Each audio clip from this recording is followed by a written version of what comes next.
This is Countdown to the Grey Cup with Bill Kelly, delivered by Purolator on the Ticats Audio Network. Hey, welcome to another edition of Countdown to the Grey Cup, delivered by Purolator. I'm your host, Bill Kelly. Lots to talk about, of course, as we move closer and closer to the Grey Cup, which is coming up, of course, in Tim Horton Field in November. And we've talked about some of the entertainment, which is going to be great, to Carrie Underwood and some of the other great acts, including Green Day. But that's the musical part of this. But what's not lost on us here is it's a football game. And it's also a celebration of Canadian football, as it is every year. And there are a couple of events that are going to be happening during the festival that I wanted to bring attention to, including the luncheon, the alumni luncheon that is held every year as part of the Grey Cup festivities. And joining us to talk about this is our good friend Leo Ezerins, who, of course, is the president of the CFL Alumni Association. Leo, good to have you on. Thanks so much for making some time for us today. Well, Bill, always good to see you, and congratulations on your career transition. And you're doing a great job, and it sounds like you're having some fun with it. So I'm having a blast. Well, you and I know. I mean, the black and gold blood flows in the veins for people that are football fans in this area. So it's been a real pleasure to be able to do this. Quick history story. Years and years ago, and you remember this, of course, Leo, we had a fundraiser for Ange Moscow, our dear friend, after he was diagnosed and there were some concerns. And one of the things that the Alumni Association put up there to try to raise money for the research into that dreaded disease was a trip to Winnipeg that year for the Grey Cup. Right. And my darling wife, Rebecca, won the bid, and off we were to Winnipeg. And, of course, to the game, of course. But also, we got tickets for the Alumni Association luncheon. Now, that was the first time I'd been. I've been to other Grey Cups, but hadn't taken part in that. It was the highlight, one of the highlights of the whole week for me. It's just an incredible experience. The whole essence of football and Canadian football is there. And I'm looking forward to it this year. And I want to spend a little bit of time talking about it, because I know you guys at the Alumni Association put an awful lot of work into this. Talk to us about the event itself. Well, first off, I want to mention there's a partnership between the Ticat Alumni Association and the Canadian Football League Alumni Association. We try to do that in every community or partner up for the event, because it's obviously important to engage our associations, as well as this year Hamilton Sports Group is partnered with us as well to give us that kind of, the higher level support from festival. And appreciate Matt Afnick and Jerry Fonzo and those folks over there to partner with us. And we always try to make it the best event ever. So the event itself, it's like you said, the idea is to keep up the traditions of the CFL. Sometimes that gets lost. So there's quite a range of alumni there, from recently retired alumni to guys who've been out for a while. And we try to engage as many alumni into the event as possible. It begins with our MC, Dwayne Ford. Let me ask you about that, Leo, because I know one of the awards that you hand out is the Indigenous Champions Award. Talk to us about that. Well, it was an award that created a couple of years ago. It started here in Hamilton, 2021, and keeping with the theme of diversity and truth and reconciliation, we thought it very appropriate to honor those within the Indigenous community, whether they were a ball player or not. So it's just a way of honoring the folks. This year's award recipient is John McDonald, and those familiar with John probably saw John on the 30th. He was recognized for Truth and Reconciliation Day. Yeah. So it's becoming more and more a part of our event, and I think it's only appropriate that we do that. The other element I want to bring up to people, because I want everybody who can attend to get a ticket and be there. It's not just reminiscing about the good old days. It's talking about the league now. I mean, you're a voice at the table when it talks about the future of Canadian football, too. There's an important role for the alumni, isn't there? Yeah, no, absolutely. Randy Ambrosie's always in attendance. We have a good working relationship with the league office. This year, the CFLPA has been able to juggle their schedule, and it's incredible. Yesterday I just found out how busy the PA is. The current players are busy. How busy they are during Grey Cup. But we'll have a contingent of 20-25 Players Association members that'll be here in town. Current players and alumni within that as well. So the family is growing. And so the conversations become better and the stories become better. And, I like to say you never know what's going to happen at one of our events at any time. There's much more to this, too. I mean, we've talked about some of the highlights of the luncheon, but there's some things that are going to happen that we don't even know about yet. It's kind of a spontaneous thing at the same time because of what's going on there. Congratulations once again to you and Rocky for this honor, sharing the Alumnus of Distinction Award for this year. Very well deserved. I know an awful lot about the work that you and Rocky do in the community, and it's one of the high points, I think, of this luncheon. The date, once again, is going to be the Friday of Grey Cup weekend, November 17th, at Leuna Station. Starts at 11 o'clock in the morning. Get your tickets now, because it's one of these things where as we get closer to the event, people are going to say, yeah, I'd like to go, and we don't want to say, sorry, it's sold out. Actually, you kind of do, because you want it to be sold out, but be included in that number, because it's going to be a lot of fun. Leo, I listen, if we had another couple of hours, I'd want to reminisce with you, too, about some of the Grey Cups that you took part in. You mentioned the 86 Grey Cup, and you and Rocky and so many other great players were a part of that. And we'll have to pick up on that a little bit later on as we get closer to the date. But thank you so much for spending some time. Yeah, go ahead. This year's team is very much like that team in '86. Nobody gave us we didn't have a chance. I'm not going to say nobody gave us a shot, but it was scramble time at the end of the season, and we peaked at the right time. Came out of nowhere, beat Toronto, who had dominated the East that year, and then we went into the Grey Cup when nobody gave us a chance against Edmonton, because Edmonton was 14-2. Yeah, and beat you twice that year. And soundly twice that year, right? So it really does feel like that. I mean, the energy, the current team, and that's going to be helpful. I think there's a lot more hope around than there was a couple of weeks ago. I mean, we're in the playoffs, and you never know what can happen once you're in the playoffs. Well, exactly, as you guys proved. I mean, even as you say, getting to the Eastern Final that year in '86, they didn't give you a chance against the Argos. And you whooped them, as they say in sports parlance, and of course the Grey Cup himself. 3 Hall of Fame quarterbacks on that Edmonton roster that year. All 3 of them got into the game, and all 3 of them spent the better part of the afternoon sitting on their bums in the backfield after you guys knocked them down.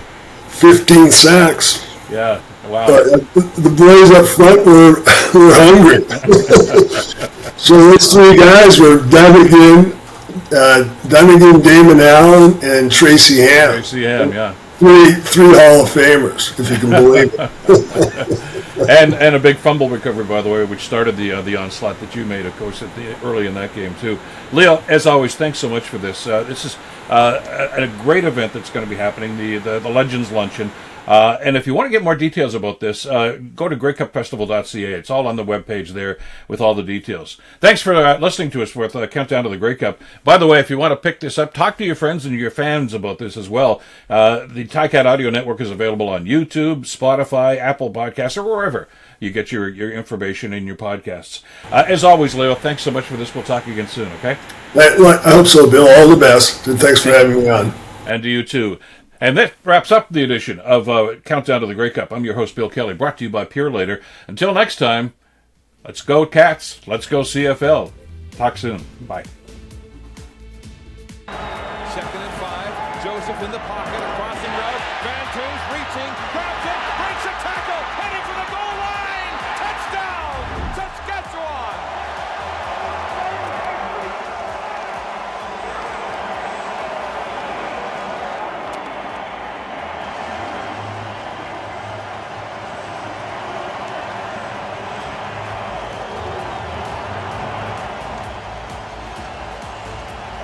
Chris, it's what Andy Fantuz does at the end of the route.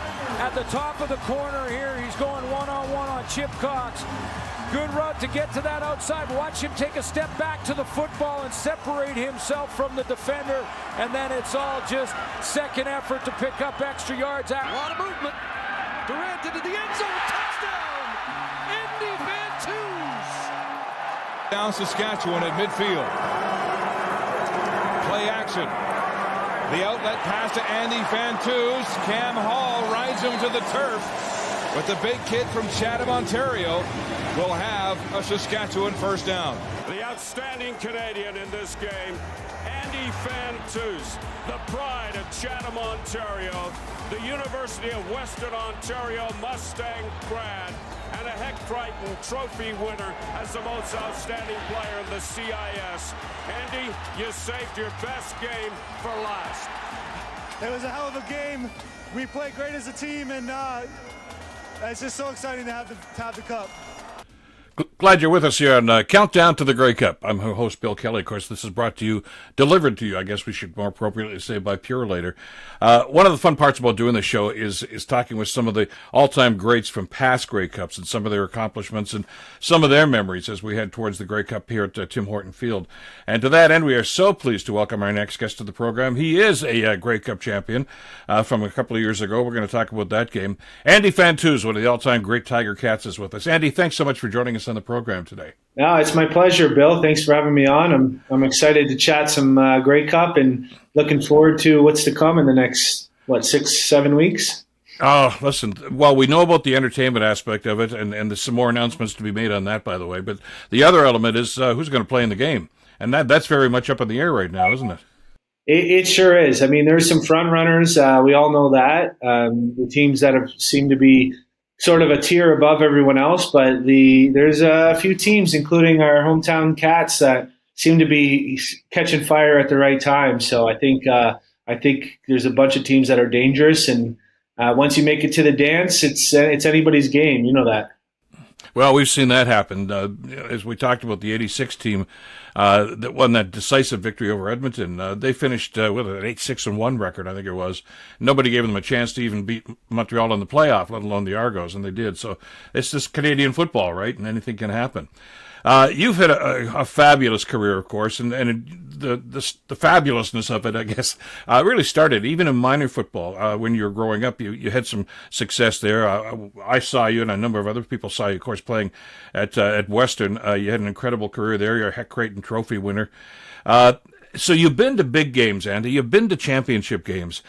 When you finally turned pro with the Riders, and you started going down that incredible season that you guys had in that particular year when you won the Grey Cup, was it different? I mean, championship games are big stuff no matter what, but I mean, you've been down that road at whatever level you were at. Was this just, it sounds silly to say, just another championship game? Or was this the Grey Cup? Holy mackerel, what am I doing here? Oh, it was way different for me, honestly. That year, our team kind of started off slow, but we caught fire at the right time. I think it was right around Labor Day where we sort of had an adjustment and internally with in our locker room, and we went on a tear from there. And I think we ended up 12-6 that season, which was good for second place. And we barely squeaked by Calgary in the semifinal, even though it was an exciting, fun game. Like we played really well, but so did the Stamps. And then I remember going to BC for the West Final, and it was a game where only Canadians scored the touchdowns, which was kind of cool. Myself, Neil Hughes, Chris Zarka scored the touchdowns, and of course Kanji kicked the kicks. So it was all Canadian scoring, and then we went out to Toronto to play against the Blue Bombers, and it was actually Ryan Dinwiddie's first CFL start because Kevin Glenn got hurt against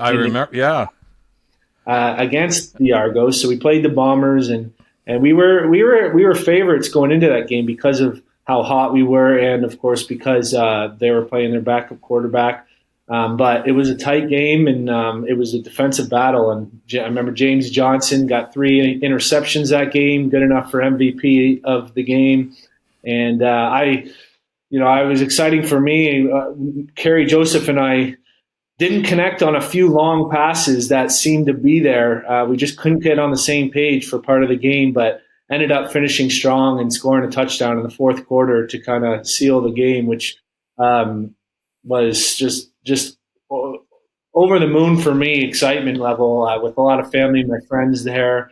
And I remember the confetti coming down and having Jeremy O'Day and Scott Schultz and Gene Mikowski raise that cup on the field. It was just wild. What a party! And then going back to Saskatchewan and the parade in the snow. It seems like yesterday, but it was really 16 years ago.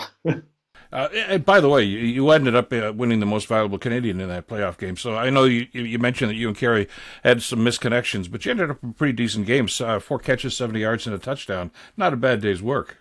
Yeah, it worked out all right. And I talked about the Canadians. Actually, in that Grey Cup, we had 3 Canadian starting receivers too. Myself, Michael Palmer, and Corey Grant. So a lot of just a special era and a special team to be part of. I know, you welcome your brothers, American, Canadian, wherever. We got Aussies, we got people from all over the world playing in the Canadian Football League now. But is there a bond with the Canadian players? Maybe unspoken? I mean, it's not, hey, we're different, but they're always kind of special. I remember talking about that 86 team and Leo Ezerins and Dave Sauvé and Paul Osbaldiston, and it's kind of like, this is our league, this is our country, and this is our championship, and it's a little more special maybe to them. Well, it seems like the Canadian players from across teams, there's a little more continuity in that, I would think, just based on, the players seem to play longer for one team, being nationals. So you get to know players year after year and game after game from different teams, and you see them at events like the Grey Cup, or I was part of the PA for a number of years as well. So typically that's majority Canadians as well, just again because of security and longevity for certain teams. So I would say there is a bit of that there, and there's a little bit of competition both in the same team and against other teams against the Canadians.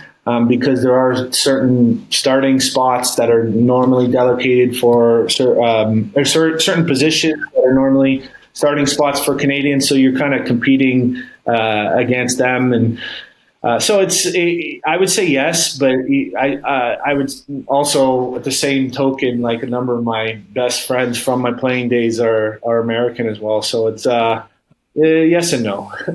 It's kind of cool, and this has been something I think as long as the Canadian Football League has been in existence, are the number of American players who come up here and have outstanding careers, and they stay here.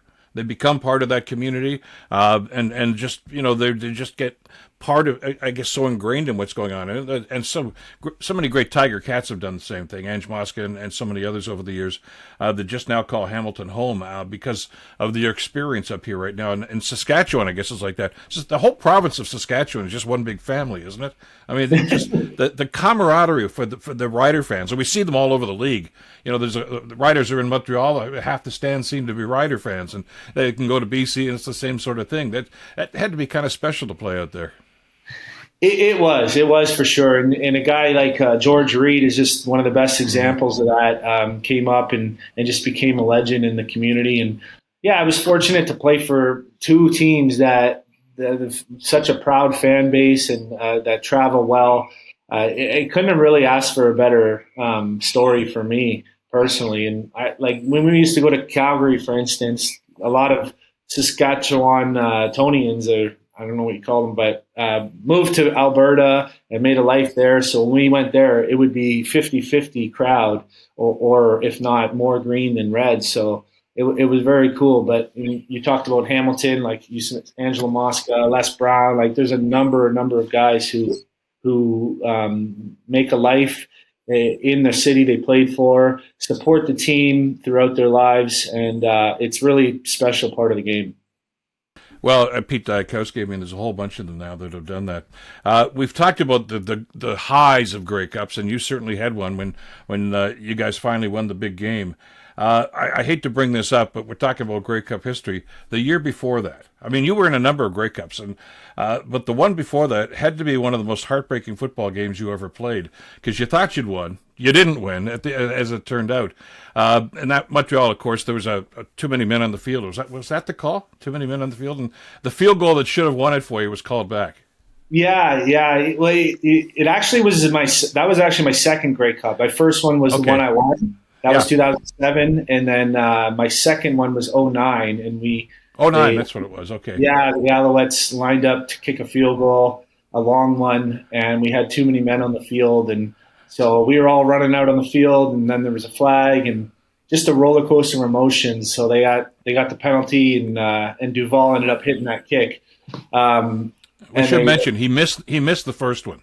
He missed. So you thought that's it, we've won, Yeah. And then they just yanked it away from you.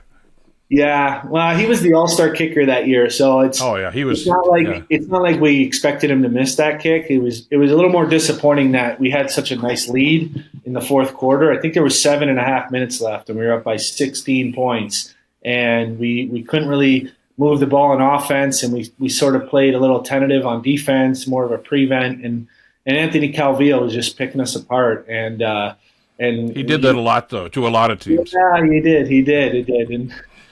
So that one was just so heartbreaking, and that's not the only one I've been a part of that was ended up like that. The year after that, we played Montreal, and we only lost by 2 points. That was more of a back and forth game where it wasn't that roller coaster right at the end. But of course, in 2014, that was my 5th Grey Cup. A similar situation happened when Brandon Banks ran the punt return back, and of course, penalty on the play.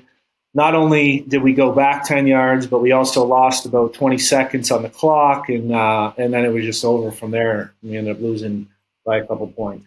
That's a wound that's never going to heal for Tiger Cat fans. But that's the old thing from Wild World of Sports, that old TV show. The ecstasy of victory and the god awful feeling of defeat. And sometimes you get highs and lows in these games too, and you've just got to be able to put up with it. But that's what the Grey Cup is all about. It's a very emotional time.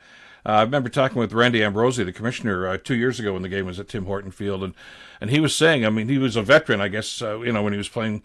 And he said, you were there, you're waiting for the national anthem, and you're lined up there. And he says, you kind of tear up just a little bit, like I'm part of a really big day here today. And that's never lost on you, is it? Not at all. Not at all. I remember that first year, the veteran players saying, enjoy, even the coach, even Ken Austin, he said, guys, enjoy the week, take it in. But no, remember why you're here, but don't let it pass you by. Don't just sit in your room the whole time. Trying to take some of it in, and you never know if you're going to get back here, and don't take it for granted. And of course, that was my first time ever getting to the Grey Cup. I won, and then I ended up losing 4 after that. And that year we won. One of the all-time greats, Milt Stegall, for instance, he had one of the best careers ever, and never had a chance to lift that trophy. And so you definitely consider yourself fortunate just to get there, and a chance to win. You want to soak it all in, that's for sure. And it is something special. It's a tradition like no other, really. And CFL fans, football fans, kind of come from all over the country and even internationally, and they all bond over the Grey Cup. It doesn't matter what team you're a fan of when you go to the Grey Cup, other than if you're in the game and you're going against the other team. But all other teams, they kind of bond together, and it's a really special event. So I think I played in 5, and I think I've been to 13 others since I started. So it's been great to just be a fan, a player, any and everywhere in between. But that's been your case all through your career, hasn't it? I mean, through football, through university as well, and you've won your share of international or individual awards. I mean, and deservedly so. I mean, you've had an incredible career. But every athlete I talk to, they say, "Yeah, but the number one award we want is the championship. Whether it's the Grey Cup, the Super Bowl, the Stanley Cup, whatever the case might be. That this is nice, but we're a team, and there's a brotherhood on that team and in that locker room, isn't there? And you want to win the big one because everybody can share in that." Yeah, they're never going to be able to take your name off the trophy. I'll always have my ring in the nice box, looking like shining bright, and get a chance to wear it once in a while. It really is like you can always call yourself a champion, and nobody can take that away from you, like you said. And yeah, the individual awards are nice, but they are really team awards, and they just happen to be presented to an individual. But you would never have a chance to get any of those things without the guys around you and without the organization. So you try to share those individual awards with your team as much as possible, but there's nothing like the Grey Cup championship to really share with the entire organization, fans, community, and of course the locker room itself. Well, it's an atmosphere that seems to be just growing and growing here in the Hamilton area with each announcement about this. And as you say, with a couple of big wins by the Tiger Cats, hope springs eternal that, hey, maybe we'll be back in this one.